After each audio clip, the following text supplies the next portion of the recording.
है। जी सर। आपने बीएससी किया है जी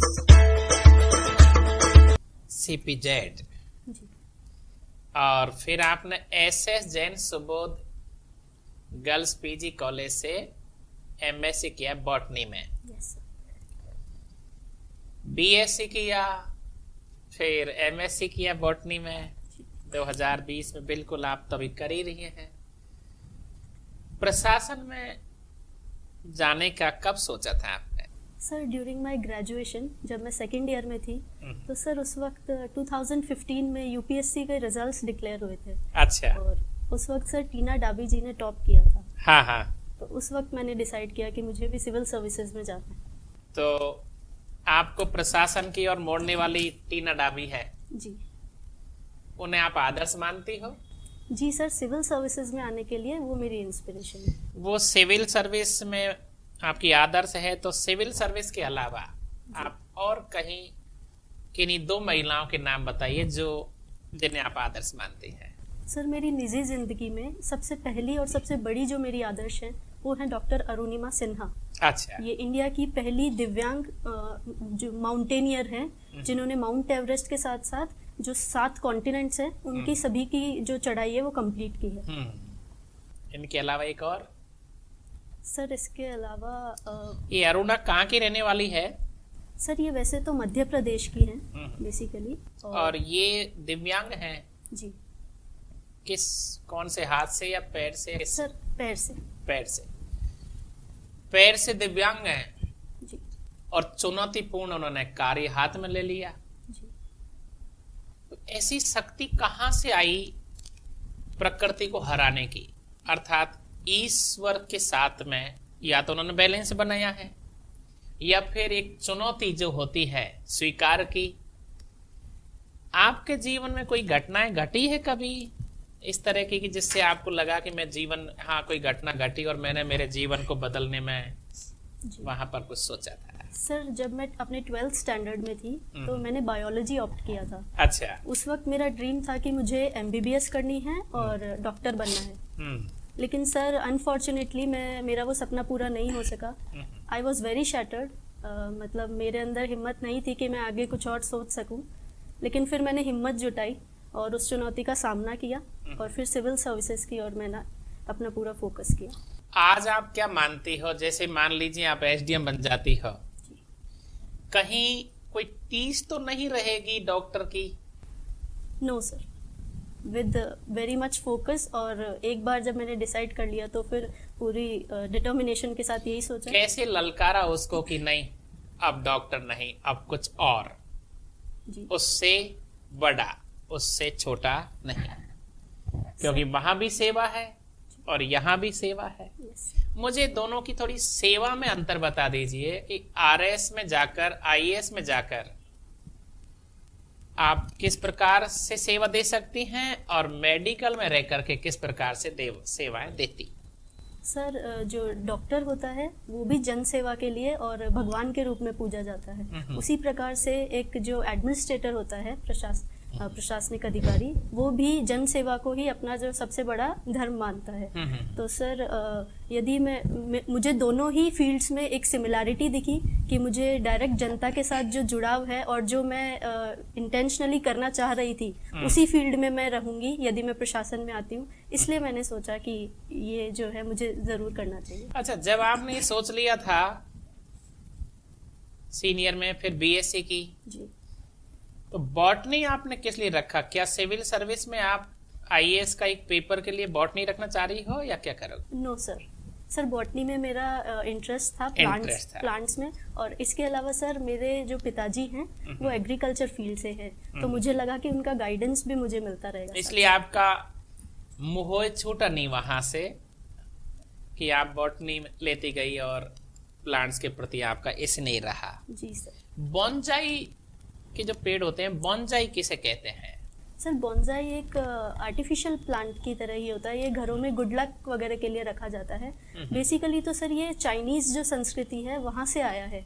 अच्छा। और जी सर। स्वाति, मेरे एक सवाल है, बहुत अच्छा, अच्छी तरह से समझेंगी। जी कहते हैं जैसे बीज जब हम जमीन में डालते हैं, बोते हैं, वो अंकुरित जब होता है जब वो मिट्टी बन जाता है। कोई भी बीज पेड़ बनेगा, अंकुरित होगा, लेकिन अंकुरित कब होता है? जब वो मिट्टी में समा जाता है। जैसे मान लीजिए गेहूं का बीज है, चने का बीज है, जो कैसा भी बीज है, यदि वो ऐसा ही पड़ा रहा तो अंकुरित नहीं होगा। क्या एक विद्यार्थी के रूप में आप मान सकती हो इस बात को कि जब तक एक विद्यार्थी अपनी तपस्या में लीन नहीं होता तब तक उसका लक्ष्य उसे पूरा नहीं मिलता? जी सर। तो बीज से तुलना कर सकती हो आप इस बात को? जी सर। चलिए, very good. Swati, yes ma'am. Botany में एमएससी की है, स्पेशलाइजेशन किस में था? जी मैम, बॉटनी। बॉटनी में जो फाइनल ईयर होता है उसमें स्पेशलाइजेशन? जी, प्लांट पैथोलॉजी। पैथोलॉजी क्या होता है प्लांट पैथोलॉजी? मैम, ये प्लांट में जितनी भी डिजीजेस वगैरह होती है उनकी स्टडी की, कैसे वो इनिशिएट होती है, कैसे उसमें सिम्टम्स ग्रो होते हैं, उसके बाद कैसे हम उन डिजीज को खत्म कर सकते हैं, ये पूरा study. What is seed borne diseases?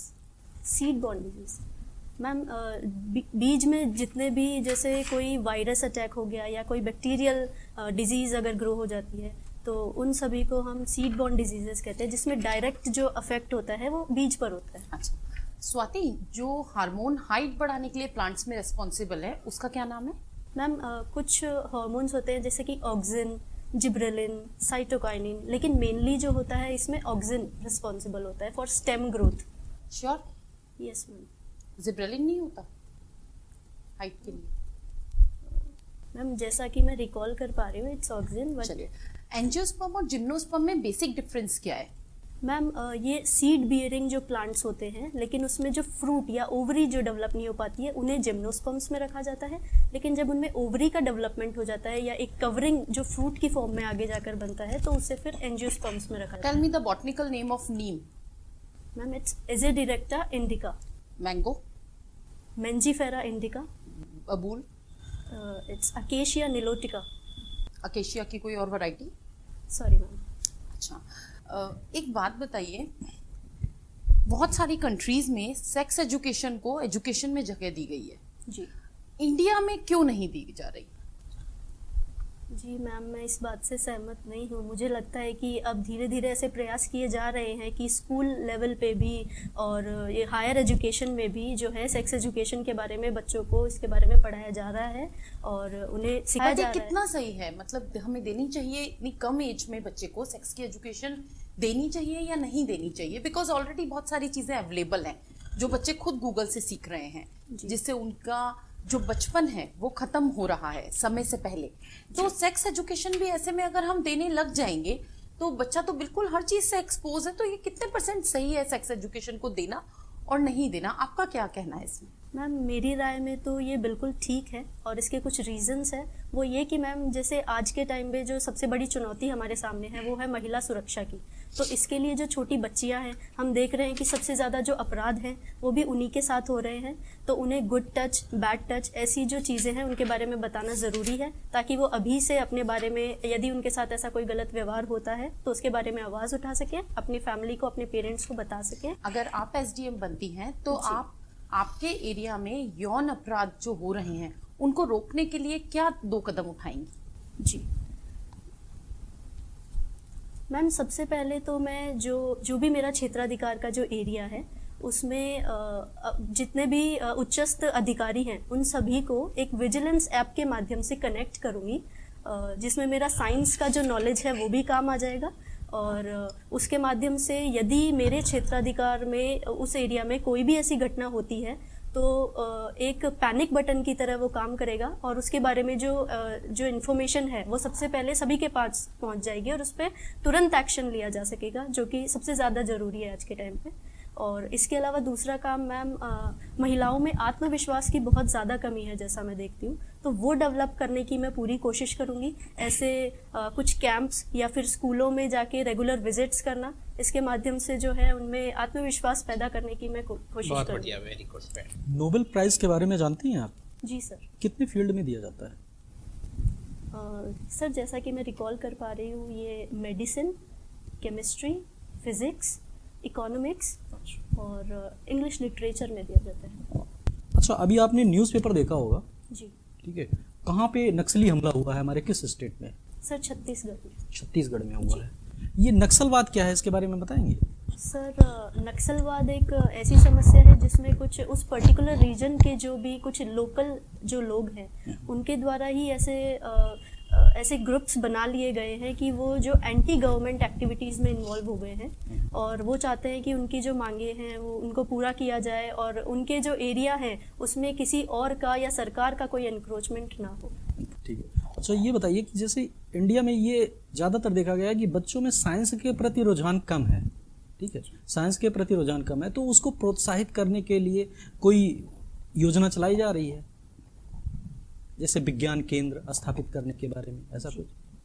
Sir, इसके लिए सबसे जो बड़ा एग्जाम्पल मेरे दिमाग में आ रहा है वो है अटल टिंकरिंग लैब्स, जिसके थ्रू जो है साइंस और इनोवेशन इसके साथ साथ टेक्नोलॉजी से बच्चों को जोड़ने के लिए बहुत अच्छा। इस समय इंडिया में कितने स्टेट्स हैं? Sir, 28 state. अभी लेटेस्ट में कोई एक स्टेट है ना, जो स्टेट था उसको डिवाइड किया गया और उसको यूनियन टेरिटरीज बनाया गया है, जम्मू एंड कश्मीर। जम्मू एंड कश्मीर, उसको कितने भागों में डिवाइड किया गया है? सर, 2 यूटीज में डिवाइड किया गया है, JNK और लद्दाख। JNK है। किस आर्टिकल को हटा के इसको ऐसा किया गया है? Sir, article 370 and article 35A। 370 क्या, उसको क्या है, इसके बारे में बताइए। जी सर, आर्टिकल 370 में स्पेशल प्रोविज़न दिया गया है जम्मू एंड कश्मीर स्टेट को। उसमें ये कहा गया है कि वहाँ की जितनी भी लैंड एक्विजिशन वगैरह है तो उन पे जो अधिकार होगा वो वहाँ के लोगों का ही होगा और वहाँ की जो अगर लेडीज़ वगैरह हैं, वहाँ की फीमेल्स हैं, अगर वो यदि बाहर के स्टेट्स में किसी पर्सन से शादी करती हैं तो फिर वहाँ की जितने भी लैंड पर उनका राइट है वो सब समाप्त हो जाएगा। अच्छा, अगर पाकिस्तान के किसी आदमी से मैरिज करती हैं तो भी सर वो सेम ही रूल्स लागू होंगे। पाकिस्तान की अगर मैरिज करती हैं तब उनकी रहेगी, बट इंडिया की किसी अन्य पार्ट से करती हैं तो नहीं रहेगी। Thank you. स्वाति, बॉटनी में तो किया था MSc BSc, लेकिन RS की जब तैयारी की थी इसके लिए तो आपको सभी सब्जेक्ट पढ़ने पड़े थे। जी सर। राजस्थान में पढ़ा था। Yes sir. और आप शाहपुरा की हो, जयपुर जिले की हो। जी। बैराट के बारे में जानती हो? जी सर। क्या है बैराट, क्यों प्रसिद्ध है बैराट? सर, ये जयपुर अलवर जो हाईवे है वहाँ पे स्थित एक छोटा सा शहर है और सर यहाँ पे जो है बौद्ध सभ्यता जो है उसके काफ़ी सारे अवशेष और प्रमाण मिले हैं और मौर्य काल के सम्राट अशोका के टाइम के कुछ मुद्राएं भी मिली हैं वहाँ पर। और इसके साथ ही सर वहाँ पर भीम डूंगरी है, बीजक डूंगरी है, ऐसे कुछ प्रसिद्ध स्थल, ऐतिहासिक स्थल है सर वहाँ पर जो भीम डूंगरी, बीजक डूंगरी और भी डूंगरियाँ बहुत है यहाँ पे तो। जी। तो यहाँ जो ये आप बैराट वाला जो एरिया है, जी, अलवर वाला जो एरिया है, ये कभी महाभारत काल में किस नाम से जाना जाता था? सर ये मत्स्य संघ। जी। महाभारत के समय यहाँ का कोई शासक रहा है? महाभारत काल में एक स्टेट था ये बैराट के आसपास वाला? सर जी, विराटनगर था सर। विराटनगर। जी। यहाँ पांडवों का कोई संबंध है क्या इससे? जी सर, पांडवों ने ऐसा कहा जाता है कि अपना जो 1 साल का अज्ञातवास है वो विराटनगर में ही बिताया था। और पांडुपुल महाभारत से संबंधित है, क्या है? जी सर, ये बिल्कुल महाभारत से संबंधित है। पांडुपोल की गुफाएं हैं, ये अलवर में है। पांडुपोल में भगवान हनुमान जी का मंदिर भी है। नदी बाणगंगा का नाम तो आपने सुना है? जी सर। ये कहाँ से निकलती है? सर ये अचरोल की पहाड़ियां हैं, वहां से निकलती है। इस नदी का भी कोई रिश्ता है क्या पांडव या महाभारत काल में? जी सर, ऐसा कहा जाता है कि जो अर्जुन थे पांडवों में, उन्होंने अपना तीर मारकर और बाण के थ्रू इसको जो है वो उद्गम हुआ था, इसलिए इसको बाण गंगा कहा जाता है। राजस्थान की कला संस्कृति भी आपने पढ़ी थी। जी। राजस्थान में कोई ऐसी पेंटिंग है जो मोनालिसा के नाम से जानी जाती हो? जी सर, बनी ठनी। जी। तो राजस्थान में जो बनी ठनी है जिसे हम मोनालिसा कहते हैं, तो मोनालिसा ये नाम कहाँ से लिया गया है? कोई मोनालिसा नाम और कहीं यूरोप में पहले पेंटिंग थी कभी? जी सर, ऐसी एक पेंटिंग थी, बट मुझे एग्जैक्टली कंट्री तो याद नहीं है। एग्जैक्ट याद नहीं आ रहा। भूगोल में भी आपकी तो रुचि होगी। जी सर। चलिए लास्ट सवाल बताएंगे आप। जी। कर्क रेखा जो है भारत में कितने स्टेटों से गुजरती है? आराम से चलिए बताइए, कहां से प्रवेश करती है? सर ये गुजरात से। गुजरात से। अंत में अरुणाचल प्रदेश। अच्छा। आपकी हॉबी डांस है? जी। किस प्रकार का डांस करती है आप? सर मुझे बॉलीवुड फ्री स्टाइल डांसिंग पसंद है। Freestyle. जी। कब कब करती हो ये?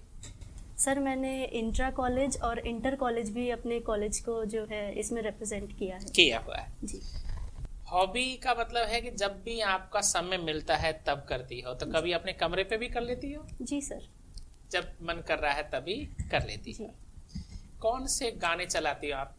सर बॉलीवुड सॉन्ग्स जो है मेनली। विशेषकर कोई आपका बहुत प्रिय गाना, जैसे आप कहीं कॉलेज में करती हो, कंपटीशन में जाती हो, तो स्पेशल आपका तो गाना होगा एक दो। जी सर। कौन से गाने पे कहो? सर मुझे माधुरी दीक्षित जी का डांस काफी पसंद है, तो मुझे उनका आजा नचले सॉन्ग काफी। ये कौन सी फिल्म में है? सर मूवी का नाम भी था आजा नचले। आजा नचले। जी। ये किसने बनाई थी? डायरेक्टर कौन थे इसके?